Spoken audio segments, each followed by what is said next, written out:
Well, the MLB trade deadline is just around the corner, and the Orioles have already been active. And with more, we've got our MASN Orioles insider, Roch Kubatko, here. Roch, we've got a doubleheader today, trade deadline tomorrow. I just thought, man, can we make Roch busier? That would be fun, so we brought you in here early. Nice. Can you check your phone and make sure news doesn't break while we're talking? I'll have Twitter open on the side just to make sure the Orioles haven't made any moves. But as mentioned, there have already been Orioles trades to talk about. Let's go chronologically here with the first trade that the Orioles made. Austin Hays goes to Philly. The Orioles get Sir Anthony Dominguez and Christian Pache. Two questions there. A, why do Dominguez and Pache make sense with this roster? And B, why does it make sense at this point to part with a veteran like Hays? Right. It's a really unusual kind of trade. I'm more of used to the old school. You trade Jim Thome or get Jim Thome for a bunch of low-level prospects, or you have the great teardown of 2018. Like, it's usually not like major league guy for two first-place teams. That's, I guess, how the trade deadline has evolved now. But they wanted an arm for the back end of the bullpen, a power arm, which is what he is, Sir Anthony, not Sir Anthony Hopkins, who's great in Silence of the Lambs, by the way. I have to make sure it's Dominguez. Right. And, there's some inconsistency, but obviously that's one of the reasons maybe it's available. But the Orioles really like his stuff. This is the guy in the upper 90s fastball, plus slider, somebody they feel like they can work with, has closing experience. All that makes sense.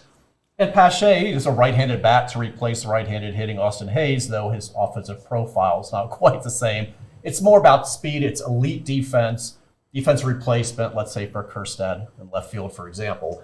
And we don't know if he's going to be on the playoff roster, but he's here for now. So that's why they went that route. With Hays, I won't say it was shocking that he was dealt. You never really know if it's going to be more of an off-season thing or not, but he was a non-tender candidate, and you don't want to non-tender him and get nothing back. He wasn't playing every day. He was a platoon-type guy, if that. And I know, obviously, he wasn't complaining about it, but I'm sure he'd prefer to get more regular playing time. There is the gamble because of the defense he provides in left field, and he was really heating up, and he hits left-handers really well. So it was a gamble, but to get something, you have to give up something. They have the outfield depth. He wasn't a guy that was going to probably be here beyond the season anyway, so you go ahead and you make the move.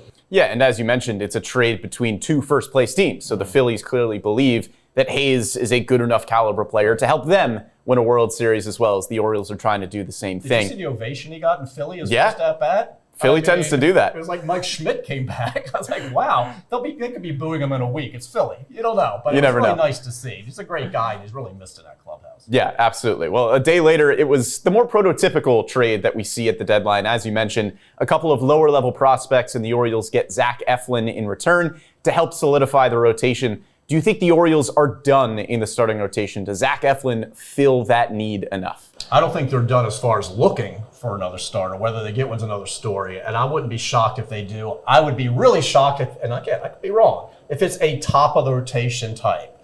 Skubal, Crochet, guys like that, even Snell, who's a rental most likely because he could decline that option or take the opt-out. And give up $30 million right on the table. Sure. Some people will do that. Yeah, as people are known to do, give up $30+ million. Yeah. Who needs? I could get more. So I think they're obviously still aggressively looking, but it could very well be somebody, let's say a Jack Flaherty type, who could slot more, let's say fourth, and Kramer goes back to fifth. They're definitely looking. I just don't know if they're going to give up what it takes to get one of those upper tier guys. And depending what hour it is and what report you read, we're not 100% convinced these guys are getting traded anyway. They aren't until they are, and then they aren't, but they're listening, and the sides are talking, so we don't know. But I think they're still aggressively looking, starting and bullpen to bring in another reliever, which, again, could completely change the roster of a team that I remind you again is in first place. Right. It's going to be really weird if there is that kind of transition where, like, a quarter of the roster, whatever it is, looks completely different than it did. Yeah, speaking of which, we have heard the names, Cedric Mullins, Ryan Mountcastle get tossed around as potential trade candidates. What are you hearing on that front? Yeah, I mean, there's guys who the Orioles, and it fits in the Hays category, appear willing to move. I wouldn't say aggressively actively shopping them, but those are names that come up in these talks like, what if? Because, and I think it's also trying to back some teams away from those top prospects that they really aren't looking to move. So, since they are willing to trade major league talent to get major league talent, those names come up. I don't know how much of that changes now with Hays gone, if that makes Mullins more secure or not. We know the gambles if you remove, let's say, somebody like a Mountcastle, who they like his defense at first. It's a big right-handed bat, inconsistent, but it's a big right-handed bat, and you move him, and who are you plugging in? Is that Kobe Mayo being your everyday first baseman? They got to find a spot for him, and maybe he's ready, and maybe he's going to give you just as good a defense, but he's mainly a third baseman that they're working with. That's a gamble. Again, when you're trying to win a World Series, that's a bold move to make to remove either one of those guys now. But they have been at least available as far as the Orioles are willing to listen on them. Yeah, and as you mentioned, part of the reason that those guys are in conversations is because the Orioles might be trying to steer teams away from a Jackson Holliday, Samuel Basallo, Kobe Mayo, names like that. Right.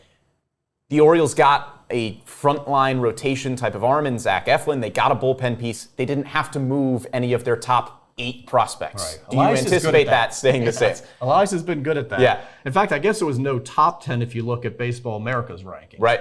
I think there was one of them was 10th. Yeah, Matt Horvath right around that range. Yeah. For pipeline. But, I mean, you talk to different executives, and obviously I'm not talking to everybody, but they tend to talk to each other. And the perception from multiple people is that, well, they won't move Holliday, Mayo, or Basallo. They won't even talk about him. Now, I say that, and then one of them, I don't think Holliday.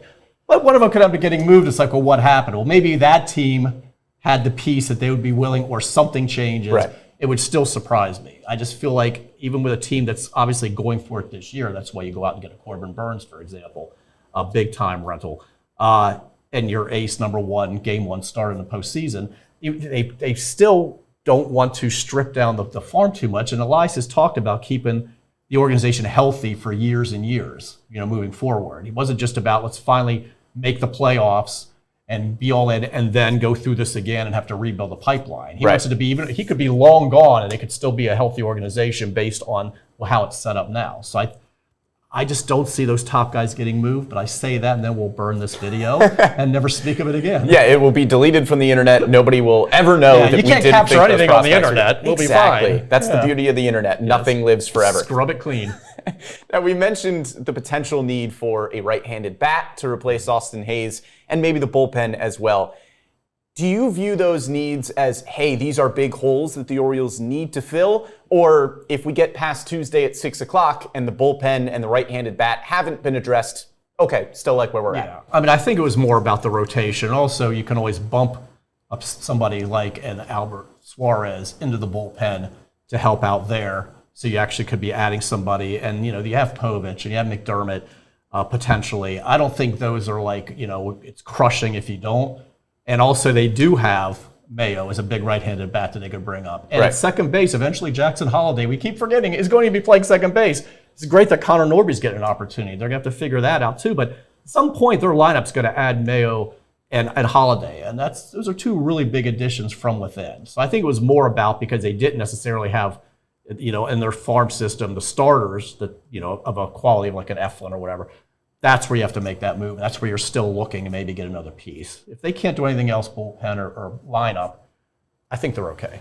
Well, it could be a very interesting 24 hours here in Birdland. We know our MASN Orioles insider, Roch Kubatko, is going to have us covered on MASNsports.com and the MASN app. Roch, we appreciate it.